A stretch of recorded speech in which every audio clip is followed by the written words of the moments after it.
Next आगे का क्या यहाँ पे पार्ट है आपका, एंटोनियो। एंटोनियो की अब स्पीच आती है। एंटोनियो यहाँ पे कहता है कि believe me, no, I thank my fortune for it. तो वो अपने लिए रिप्लाई करता है सेलेनियो को कि विश्वास करिए, ऐसा कुछ भी नहीं है जैसा कि तुम ऐसा अनुमान लगा रहे हो। बल्कि मैं तो यहाँ पे कहूँगा कि आई थैंक, मैं धन्यवाद दूंगा, माई फॉर्चून। फॉर्चून किसे बोलते हैं? Good luck. मैं तो अपने गुड लक को धन्यवाद करूंगा फॉर इट, इस बात के लिए कि माई वेंचर्स, वेंचर्स बोलते हैं बिजनेस को, कि मेरा जो व्यापार है are not in one bottom, वो किसी एक बॉटम पे अप्लाई नहीं है। बॉटम, वन बॉटम का मतलब यहाँ पे किससे? Single ship. मेरा जो व्यापार है वो एक ही जहाज पर ट्रस्टेड मतलब रखा हुआ नहीं है। नॉट टू वन प्लेस, और ना ही वो एक जगह पर है। Nor is my whole state, और ना ही मेरा सारा स्टेट, स्टेट किसे कहते हैं? प्रॉपर्टी को। और ना ही मेरी सारी प्रॉपर्टी उसमें मेरे व्यापार में लगी हुई है। Upon the Fortune of this present year, इसलिए इस वाले साल के लिए मैं अपने भाग पर कोई भी ऐसा वो मुझे नहीं है कि कोई मुझे दुख मिलेगा अपने बिजनेस को लेकर। मुझे अपने भाग पे पूरा मतलब विश्वास है कि ऐसा कुछ भी नहीं होगा, क्योंकि मैंने अपना जितना भी व्यापार है वो एक शिप पे नहीं लगाया और एक जगह नहीं लगाया। इसका मतलब ये है कि अगर एक शिप डूब भी जाएगी तो भी मेरे बाकी शिप तो है ही। तो यहाँ पे कहने का सेंस है कि एंटोनियो का कि देयर फॉर माई मर्चेंडाइज, जो मेरे मर्चेंडाइज, मर्चेंडाइज किसे बोलते हैं? शिप्स के लिए। जो मेरे मर्चेंट यानी कि जो मर्चेंट शिप्स होते हैं वो मेरे को कभी दुखी नहीं करेंगे, वो मेरे को उदास नहीं कर सकते, क्योंकि मैंने अपना व्यापार को किसी एक शिप पे अप्लाई नहीं करा है। तो इस बात के लिए यहाँ पे वो एंटोनियो रिप्लाई करता है। तो आइए इसको एक बार हिंदी में भी हम देख लेते हैं। तो यहाँ पे रिप्लाई में क्या आता है? मुझ पर विश्वास करो, मेरे साथ ऐसा कुछ भी नहीं है। सौभाग्य से मैंने ना तो अपनी पूंजी केवल एक जहाज में लगाई है और ना ही वो केवल एक जगह पे है। इस प्रकार से मेरा बिजनेस एक साल के परिणामों पर निर्भर नहीं करता, अर्थात मेरा बिजनेस जो है पूरे साल भर के लिए मेरे सौभाग्य के लिए ही रहेगा, क्योंकि मैंने अपना व्यापार एक बिजनेस, एक शिप पे नहीं लगाया है। अगर एक शिप डूब भी गया तो बाकी शिप तो है ही। तो इसलिए मैं कहता हूं कि मैं अपने जहाज की चिंता से उदास नहीं हूं। अब यहाँ पे सैलरिनो फिर से यहाँ पे एक दूसरा अनुमान लगाता है। उसने पहला क्या अनुमान लगाया कि वो शायद एंटोनी अपने शिप्स को लेके, जो उसके व्यापारी शिप्स है उसके कारण वो दुखी है। तो यहाँ पे एंटोनी ने उसका रिप्लाई करा कि वो शिप के कारण दुखी नहीं है। तो सैलरिनो ने अब क्या कहा, आप भी जान के हंसेंगे क्योंकि ऐसा होता है लाइफ में। Why then you are in love, तब तो तुम जरूर किसी के प्यार के चक्कर में पड़ चुके हो, और प्यार के चक्कर में पड़े हो तो जरूर तुम दुखी होंगे। और ऐसा कोई नहीं है कि जब कोई प्यार में पड़ता है तो वो दुखी ना हो। तो फिर उसने दूसरा ये अनुमान लगाया, जरूर तुम्हें किसी से प्यार हो गया है जिसके कारण तुम उदास हो। एंटोनियो, फाय फाय, छी छी, कैसी बातें करते हो? क्या मेरे बारे में ऐसे ही सोचोगे तुम? और क्या मैं ऐसा हूं कि मैं किसी के प्यार में पड़ के क्या मतलब दुखी रहूंगा? ऐसा तो मैं बिल्कुल नहीं हूं। तो यहाँ पे जो बात एंटोनियो ने कही है वो बिल्कुल सही कही, क्योंकि वो इस टाइप का नहीं है। तो यहाँ पे इसको सेलेनिनो का जो अनुमान थे दोनों अनुमान गलत हो गए। और अब जाके सेलेनिनो आगे नेक्स्ट क्या अपना बातें कहता है कि यहाँ पे और भी बातें शायद वो उसको शेयर करना चाहता है। तो सेलेनिनो कहता है कि नॉट इन लव नाइदर, अच्छा तुम प्यार में भी नहीं हो, तुम शिप के कारण भी दुखी नहीं हो, फिर भाई तुम बताओ क्यों उदास हो? तो अब हम ये अनुमान लगाएंगे। फिर से वो एक बात अपनी तरफ से कहने लग जाता है, क्योंकि सेलेनिनो एक ऐसा करेक्टर है जो बोलता बहुत है यहाँ पे। तो यहाँ पे कहता है कि देन लेट अस से, तो हम कह सकते हैं कि भाई तुम दुखी हो इसलिए क्योंकि you are not merry, merry का मतलब तुम यहाँ पे चेयरफुल, क्योंकि तुम यहाँ पे क्या है, चेयरफुल नहीं हो, खुश नहीं हो। तो हम कह सकते हैं तुम दुखी हो इसलिए तुम, क्योंकि यहाँ पे तुम खुश नहीं हो। देखिए दो ही व्यक्ति के चेहरे होते हैं, अगर व्यक्ति दुखी होता है तो वो खुश नहीं हो सकता, खुश होता है तो वो दुखी नहीं हो सकता। तो यहाँ पे यही बात उन्होंने उसने मतलब सैलरी ने कही। And it were as easy, और ये इतना आसान होगा फॉर यू, तुम्हारे लिए, हंसना भी, लीप कूदना भी, और से ये कहना कि तुम खुश हो। Because you are not sad, अगर तुम अपने आप को खुश मानते हो तो तुम हंसोगे उछलोगे, क्योंकि तुम यहाँ पे दुखी नहीं हो। तो दोनों बातें उसने कही कि अगर तुम दुखी हो तो खुश नहीं हो, और अगर तुम खुश हो तो फिर दुखी नहीं हो। इसका मतलब तुम कैसे हो? बाई टू हेडेड जेनस की तरह हो। जेनस कौन है यहाँ पे? पहले देखिए जेनस के बारे में हम जान लेते हैं। तो यहाँ पे देखिए वर्ड मीनिंग नीचे लिख रखे हैं। जेनस कौन थे? एक रोमन गॉड थे जिनके 2 फेसेस होते थे, 2 चेहरे वाले गॉड होते। एक चेहरा उनका फ्रोनिंग मतलब यानी कि सीरियस गंभीर टाइप का है, और दूसरा कैसा स्माइलिंग है। तो यहाँ पे भी जो सैलिनो कहता है एंटोनियो के लिए कि वो सैड है तो फिर वो खुश नहीं है, और अगर वो मैरी है, खुश है, तो वो सैड नहीं है। तो उसका भी बिहेवियर बिल्कुल जेनस गॉड की तरह ही, 2 फेस जैसे उनके वैसे ही इनके हो गए। तो यहाँ तक कि पहले देखिए हिंदी में भी समझ लेते हैं एक बार। अच्छा, तो तुम किसी से प्रेम भी नहीं करते हैं, तब हम ये कह सकते हैं, निष्कर्ष निकाल सकते हैं कि इसलिए तुम उदास हो क्योंकि तुम प्रसन्न नहीं हो। और तुम बड़ी सरलता से हंस उछल सकते हो और कह सकते हो कि भाई तुम प्रसन्न हो, तो फिर तुम दुखी नहीं हो। तो इन्होंने यहाँ पे कंपेयर किससे करी? रोमन देवता जेनस से करी, जिनके 2 सर थे, एक दुखी और प्रसन्न। तो उसकी शपथ इनको कह के कह सकता है कि यहाँ पे तुम बिल्कुल व्यवहार तुम्हारा उन्हीं की तरह है। आगे देखते क्या है यहाँ पे। Nature Heath frame strange fellow in her time. देखिए नेचर ने भी, प्रकृति ने भी हेथ फ्रेम मतलब निर्माण किए हैं, बनाए हैं। स्ट्रेंज माने अद्भुत, फेलो का मतलब इंसानों को, इन हर टाइम अपने समय में, यानी प्रकृति ने भी अपने समय के, जब मनुष्यों को बनाया गया तो प्रकृति ने भी 2 प्रकार के व्यक्ति बनाए। कौन से 2 प्रकार के व्यक्ति बनाए? Some that will evermore peep through their eyes. कुछ व्यक्ति ऐसे होते हैं जो बहुत ही ज़्यादा खुश रहते हैं। अब कैसे पता चल रहा है? देखिए यहाँ पे एक लाइन लिखी हुई है, पीप थ्रो देयर आई। इसका क्या मतलब होता है? पीप माने झांकना, थ्रो देयर आई अपनी आंखों के अंदर झांकना। अब इसका आप देखिए सेंस क्या निकालते हैं? अपनी अंदर की आंखों झांकने का मतलब है, जब कोई व्यक्ति बहुत खुश होता है तो उसके गाल ऊपर को आ जाते हैं और आंखें अंदर को जाती है, इस तरह से कि जैसे कि कोई आंखों से झांक रहा हो। तो इसका लाइन का मतलब है कि कोई भी व्यक्ति बहुत ज़्यादा प्रसन्न होता है, तब इस लाइन के लिए ये अदर रूप से कहा जा रहा है। तो यहाँ पे नेचर ने बताया कि 2 टाइप के लोग होते हैं। एक तो ऐसे होते एवरमोर मतलब जरूरत से ज़्यादा खुशी रहने वाले लोग, इतने खुश कि वो लाफ हंसते हैं, किसकी तरह? उन पैरट की तरह जो एक बैग पाइपर की। जब बैग पाइपर क्या चीज़ है? ये एक म्यूजिक इंस्ट्रूमेंट होता है बैग पाइपर, और पुराने समय में इसको कहा जाता था बीन। जब ये बजता है तो उसको सुनकर जो पैरट्स होते हैं वो फालतू में ही हंसने लगते हैं, जबकि कोई बीन बजाएगा तो उस पर कोई हंसेगा थोड़ी।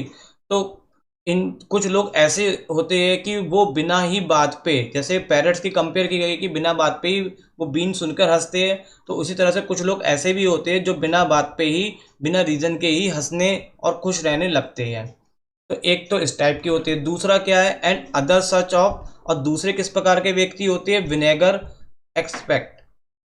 विनेगर बोलते हैं यहाँ पे, विनेगर जो कि आपके चाउमीन में पड़ता है खटास लाने के लिए, खट्टा कह सकते हैं इसको। तो यहाँ पे विनेगर का मतलब खट्टे से मतलब नहीं है, यहाँ पे क्या? सीरियस। और एक्सपेक्ट का मतलब व्यवहार, यानी कि कुछ लोग ऐसे होते हैं जो व्यवहार में बहुत ही गंभीर सीरियस रहने वाले होते हैं। इतने सीरियस रहने वाले होते कि that they will not show, वो दिखा नहीं सकते there teeth in way of smile. जब वो मुस्कुराएंगे तो उनके दांत भी दिखाई नहीं पड़ेंगे, यानी इतने गंभीर तरीके से रहते हैं कि उनकी स्माइलिंग में भी उनका स्माइलिंग शो नहीं होती है। तो Nestor swear the jest be laughable. देखिए नेस्टर कौन है? नेस्टर एक जनरल थे ग्रीक के, और जो मतलब लड़े, जो क्या थे, ट्रोजन वार में भी इन्वॉल्व थे। और ये बहुत ही गंभीर थे, इतने गंभीर थे कि इनको हंसाना बड़ा मुश्किल काम हुआ करता था। कोई एक्सट्रीमली फनी जोक भी अगर सुना दिया जाए तभी ये हंस पाते थे, या नहीं हंस पाते थे। बहुत ही गंभीर स्वभाव था। तो नेस्टर खुद कहते हैं कि अगर कोई भी बहुत मजाकिया चुटकुला जो लाफेबल है, अगर वो भी इन लोगों को सुना दिया जाए तब भी ये अपने आप में हंसेंगे नहीं, यानी कि नेस्टर से भी बड़े वाले हो गए। तो यहाँ पे नेचर ने 2 व्यक्ति के बारे में डिस्क्रिप्शन किया है। एक वो जो अपने आप में इतना खुश रहता है, इतना हंसता है कि उसका कोई रीज़न, कोई वजह नहीं होती, बेफालतू वो अपने आप में हंसता ही रहता है। और दूसरा इतना अपोजिट बताया कि जो इतना गंभीर रहता है कि जो बिल्कुल उनके दांत भी नहीं दिखाई पड़ने का मतलब कि वो बिल्कुल अगर हंसी भी आएगी तब भी उनकी हंसी दिखाई नहीं पड़ेगी। तो इस प्रकार से 2 व्यक्तियों के यहाँ पे नेचर के बारे में बताया गया। तो आइए एक बार इसको हिंदी में भी हम देख लेते हैं, ताकि इसको समझने में हमें आसानी हो जाए। तो यहाँ पे क्या बताया कि प्रकृति ने समय समय पर अत्यंत विचित्र व्यक्तियों का निर्माण किया। कुछ तो ऐसे होते हैं जो हर समय हंसने की अवसर तलाश में रहते हैं। जैसे कि मूर्ख तोते क्या होते हैं, मूर्ख तोतों की भांति वो अवसर पर ही हंसते हैं। यहाँ तक कि जैसे मूर्ख तोते के चमड़े की बीन बजाने पर भी हंसते हैं, तो उसी तरह से फालतू लोग हंसते हैं, फालतू मतलब बातों पे हंसते हैं। और इसके अपोजिट कुछ लोग ऐसे होते हैं जो सदैव गंभीर बने रहते हैं और मुस्कान में भी उनके दांत कभी दिखाई नहीं देते। यद्यपि अगर नेस्टर ये भी कह दे कि ये बात हंसने योग्य है, तब भी वो नहीं हंसेंगे।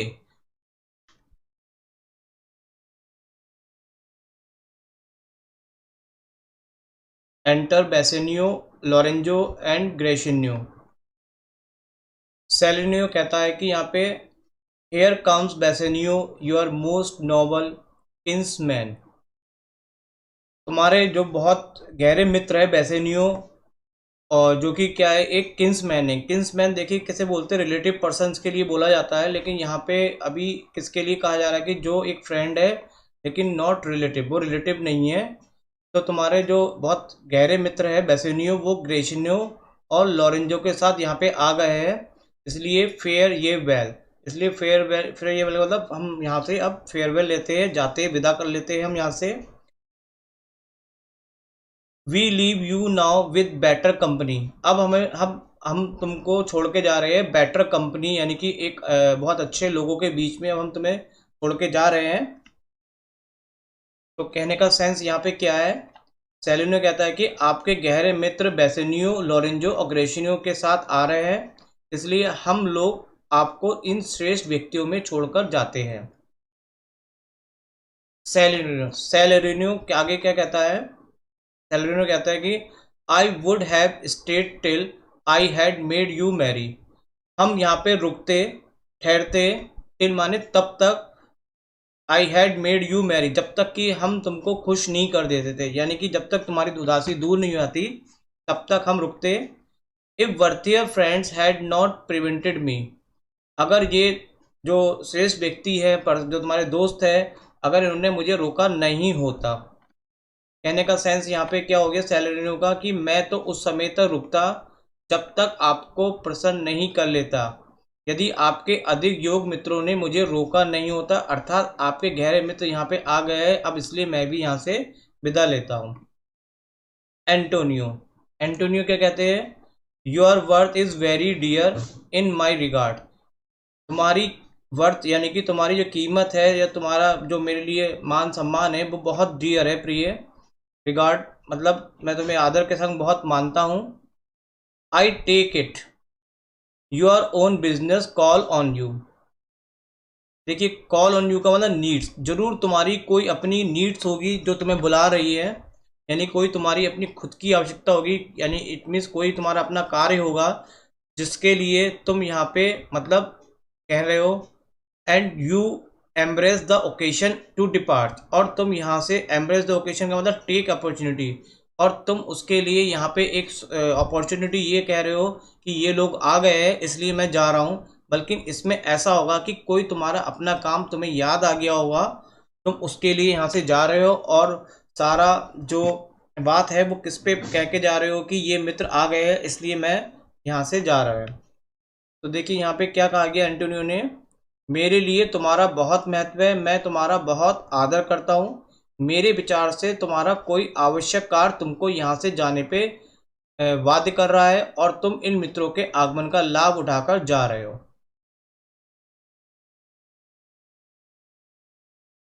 सेलेरिनो, good morrow my lord, my good lord. तो गुड मॉर्निंग करता है उनको, मॉरो का मतलब यहाँ पे क्या सेंस है, मॉर्निंग। बसेनियो भी क्या कहता है, गुड सिग्नियर बोथ, आप दोनों को भी good morning. When shall we laugh, हम लोग कब अब हंसेंगे, कब हम लोग हंसेंगे। से वैन, बताओ ऐसा कब होगा। यू ग्रो एक्सीडिंग स्ट्रेंथ, तुम तो यहाँ पे बिल्कुल मतलब बदलते जा रहे हो, क्या ऐसा नहीं है क्या। इन द सेंस यहाँ पे बसेनियो का कहना है कि तुम दोनों श्रीमानों को नमस्कार, हम लोगों को कब साथ बैठ मिलकर हंसने का मौका मिलेगा। तुम बहुत अजनबी होते जा रहे हो, क्या ऐसा होना चाहिए। सेलिनो रिप्लाई करता है, we will make our leisures to attend on your.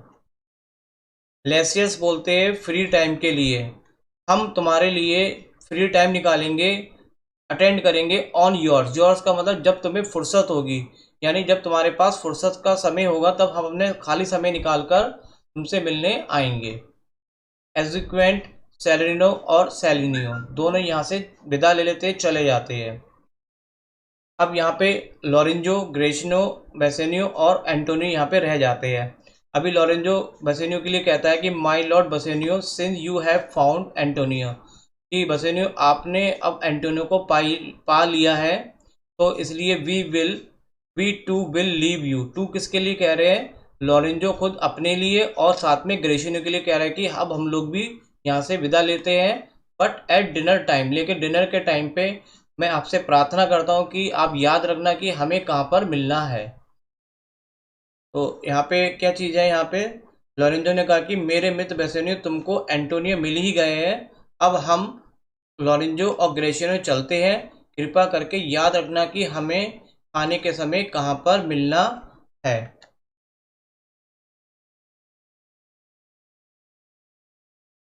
Bassanio, I will not fail you, मैं तुम्हें निराश नहीं करूँगा और मैं समय पे आ जाऊँगा।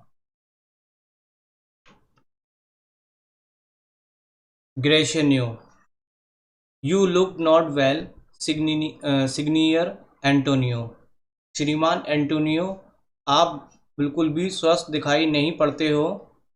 You have too much respect upon the world, आपने क्या कर रखा है? Too much. टू मच का मतलब बहुत ज़्यादा रेस्पेक्ट।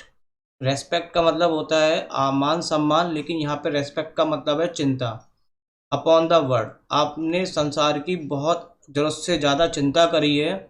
और दे लूज इट, वो उसको खो देते हैं। दैट डू बाई इट, जो उसको बहुत वो उसको खो देते हैं जो उसे खरीदते हैं।